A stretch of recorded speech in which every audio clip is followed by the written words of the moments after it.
Hello friends, I am Manish Mehta. आपने पिछले episode में सुना था you become what you value. I hope आपने वो एक्सरसाइज की होगी और अपनी वैल्यू सिस्टम बनाई होगी। Let's move towards the second step, you become what you से। आप जिन शब्दों का, जिन भाषा का उपयोग करते हैं, जो शब्द आप बार बार अपने विचारों में लेते हैं, आप वैसे इंसान बन जाते हैं। अब आप ये सोचेंगे भाषा का हम पे क्या असर पड़ता होगा।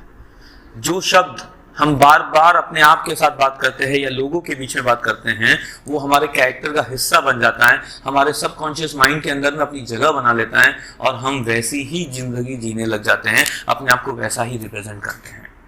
जैसे कि अगर आप कहते हैं कि मेरे पास पैसा नहीं है, I can't afford this thing, ये घड़ी मैं खरीद नहीं सकता, ये मोबाइल मैं खरीद नहीं सकता, तो आप अपने आप से कह रहे हैं कि मैं गरीब हूं, मेरी औकात नहीं है, मेरी ताकत नहीं है, और वो नेगेटिव इफेक्ट आपके मस्तिष्क में डालता है। आपके पास पैसा होते हुए भी आप खर्च नहीं कर सकते हैं, आपके पास पैसा होते हुए भी आप अपने आप को गरीब फील करते हैं, दरिद्र तरीके से भी कई बार फील करते हैं। इससे बाहर निकला भी जा सकता है, लेकिन पहले इस शब्दों को कैसे अपने पे असर पड़ता है, एक छोटा सा एग्जाम्पल मैं आपको देना चाहता हूं। एक 9 साल की बच्ची जो पतली सी थी, बीमार सी रहती थी, उसे हर महीने 2 महीने में हॉस्पिटल में 2 दिन के लिए भर्ती करना पड़ता था। उसका शरीर का या तो मांस नहीं बन रहा था या उसके हेल्थ में बार बार प्रॉब्लम आ रही थी, कभी सर्दी कभी बुखार। उसकी माँ और पिताजी हमेशा उसके पीछे लगे रहते थे, बेटा ये खा ले, तू बहुत बीमार रहती है। सब हर किसी से सलाह लेते फिरते हैं, कहीं बाबा जी के पास जाते हैं, कहीं डॉक्टर के पास जाते हैं, कहीं किसी और के पास जाते हैं, बोलते रहते हैं कि ये मेरी बच्ची बीमार रहती है, कुछ इसका इलाज बताइए।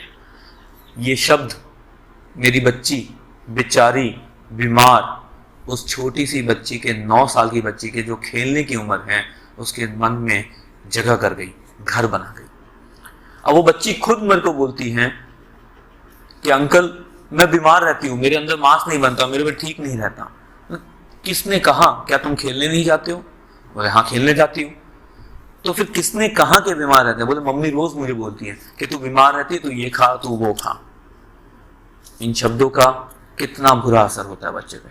माँ बाप ने जानबूझ के नहीं कहा, वो अच्छे के लिए करना चाहते हैं, लेकिन अनजाने में भी आपके शब्द उस बच्ची पे बहुत गलत असर कर गया।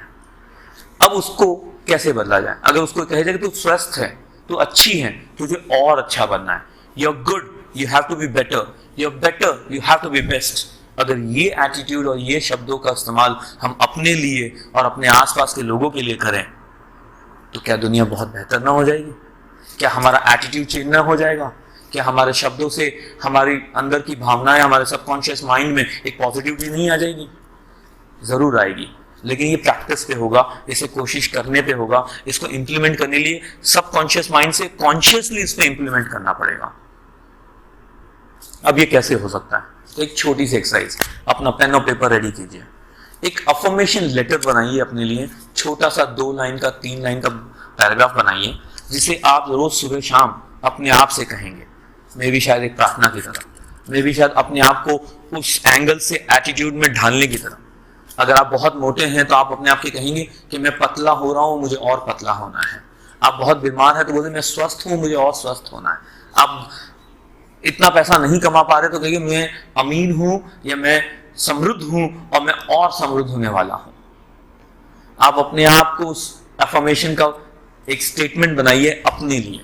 जैसे मैं कहता हूं, मैं पूर्ण हूं, मैं संपूर्ण हूं, मैं समृद्ध हूं, मैं खुश हूं, मुझे सब प्रेम करते हैं, मैं सबको प्रेम करता हूं। ये शब्दों से मैं जब भी सुबह उठ के अपने आप से कहता हूं, एक प्रेम भरी स्माइल मेरे चेहरे पे आती है और उसी स्माइल से मैं रात को वापस सो जाता हूं, जब अपने आप को कह के सोता हूं। एक ऐसा अफर्मेशन स्टेटमेंट बनाइए, इसे 21 दिन तक कोशिश करिए मिनिमम, और फिर देखिए क्या चेंज आता है। अब अपने आप को बनने लगी। अगर अच्छा लगा तो जरूर शेयर करिएगा और नेक्स्ट वीडियो के लिए बने रहिए मेरे चैनल शेप ऑफ विजडम पे। Thank you very much.